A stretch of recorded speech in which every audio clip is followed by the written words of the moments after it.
जमाना कितना भी बदल जाए, इतना भी नहीं कि बहू घर आए और सास गर्भवती दिख जाए।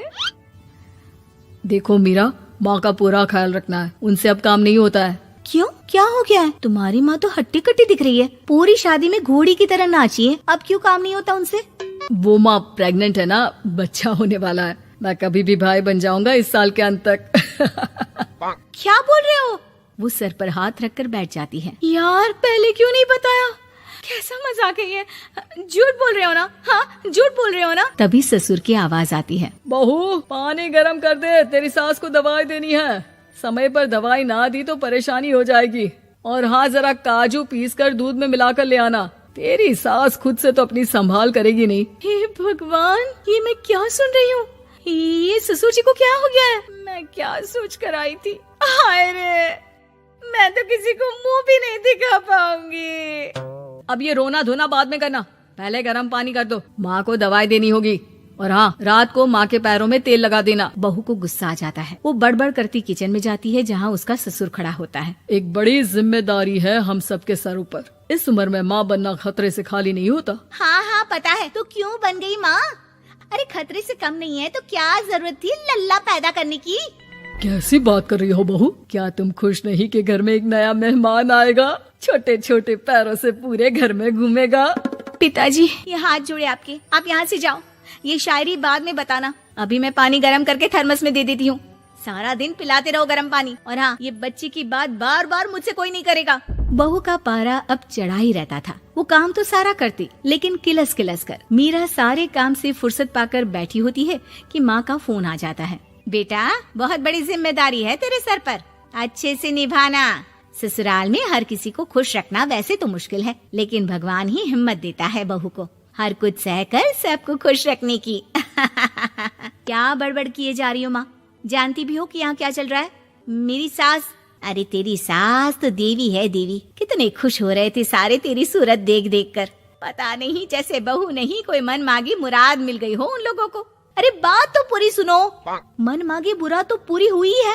अरे मेरी सास को बच्चा होने वाला है, प्रेग्नेंट है वो। क्या बकवास कर रही है मीरा? ये बात किसी को कहना मत। मुझे तो बता दिया, लेकिन अब अपनी जबान सिल ले। कहाँ है तेरी सास? बात तो करा मेरी। पूछू जरा, पोता पोती खिलाने की उम्र में खुद का बच्चा खिलाने का शौक कहाँ से आ गया? और आया भी तो बताना तो चाहिए था। अब क्या नाक कटाने के लिए हम लोगों से रिश्ता जोड़ा है? रुक, तेरे पापा से बात करती हूँ। मीरा फोन रखकर लेट जाती है। वो एक सपना देखती है कि उसकी गोद में एक बच्चा खेल रहा है। भाभी की गोद में कितना खुश दिख रहा है ना? लग ही नहीं रहा कि भाभी है। मैं तेरे लिए क्या लाया हूँ, सोने की बालियाँ। तेरी शादी में तो मैं बुढ़ा हो जाऊंगा ना। अरे कैसी बात कर रहा है बेटा, इसकी जिम्मेदारी तो तू ही लेगा।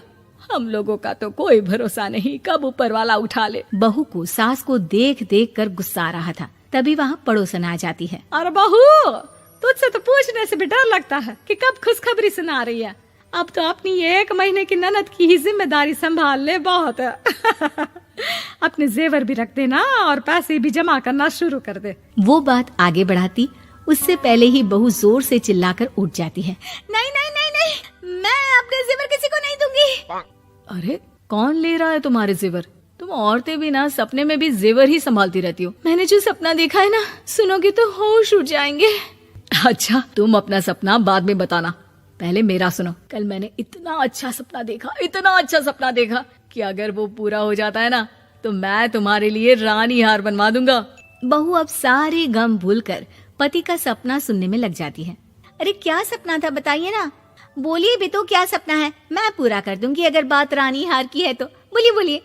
मैंने रात को सपना देखा कि माँ को बेटी हुई है और मुझे बहन। सच्ची, इस घर में बेटी हो जाए तो मैं तो झूम ही उठूं। मीरा का मुंह बन जाता है। वो चुप हो जाती है और सपने की बात याद करती है कि बेटी हुई तो उसे ही अपने गहने उसे देने होंगे। फिर तो रानी हार की जरूरत पड़ेगी ही। भाई लड़की बड़ी होगी, उसकी शादी होगी तो जेवर तो चढ़ाने ही होंगे ना। कहाँ से आएंगे वो? कितने समझदार हो तुम मीरा।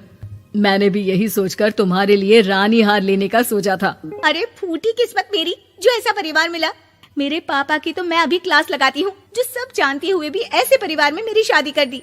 बहू पिता को फोन लगाने ही वाली होती है कि ससुर की फिर से आवाज आती है। बहू, गरम पानी ले आ जल्दी। थर्मस में खत्म हो गया है। बाद में खबर लेती हूँ मैं पापा की, पहले सास को गर्म पानी दिया हूँ। बहू अभी किचन में काम कर ही रही थी कि मीरा के मम्मी पापा आ जाते हैं। वो हाथ में ढेर सारे फल लेकर आते हैं। मीरा के पिता मीरा के ससुर से कहते हैं, लीजिए भाई साहब, ये फल रखिए, बहन जी को खिला दीजिएगा। वैसे कैसी है उनकी तबीयत? बस पता तो है आपको, ऐसे वक्त में जो होता है बस वही सब। मुझे तो सुनकर बहुत गुस्सा आया था, लेकिन चलिए, भाग्य में जो है लिखा उसे कौन टाल सकता है। डॉक्टर को दिखाए? हाँ, बस डॉक्टर आने ही वाला है। अच्छा हुआ आप लोग भी आ गए। उतने में एक सुंदर सी लेडी डॉक्टर आती है। पेशेंट कौन है आप? अरे नहीं जी, मैं तो बहू हूँ इस घर की। मैं तो अभी सोच भी नहीं सकती पोता या पोती के बारे में। अभी तो मेरी सास ही। अरे चुप हो जाना, देख तो ले, डॉक्टर है ये, किसी के भी सामने गुस्सा फोड़ देती है। डॉक्टर कमरे में जाती है और थोड़ी देर बाद बाहर आ जाती है। पीछे से सास भी निकल आती है। हे भगवान, इतना दुख तो किसी को भी ना दे जितना मुझे दिया है। देखिए बहन जी, आप लोगों को तो ये सोचना भी नहीं चाहिए था। वही तो मैं भी कह रही थी कि आप लोगों के लिए तो सोचना भी गुनाह है, लेकिन अब पछताए होत क्या जब चिड़िया चुग गई खेत। डॉक्टर वहाँ से चली जाती है। मैं माँ नहीं बन सकती, मैं प्रेग्नेंट भी नहीं हूँ। ये कैसे? तुम तो बोल रही थी कि अरे वो गैस का दर्द था और पेट भी गैस से फूल रहा था। डॉक्टर ने चूर्ण दे दिया है, गर्म पानी से फाँकना है। हाँ? मैं अभी लाती हूँ गर्म पानी। अरे मैं तो गीजर ही लगा देती हूँ। हाय रे, खुशी के मारे पागल ना हो जाओ।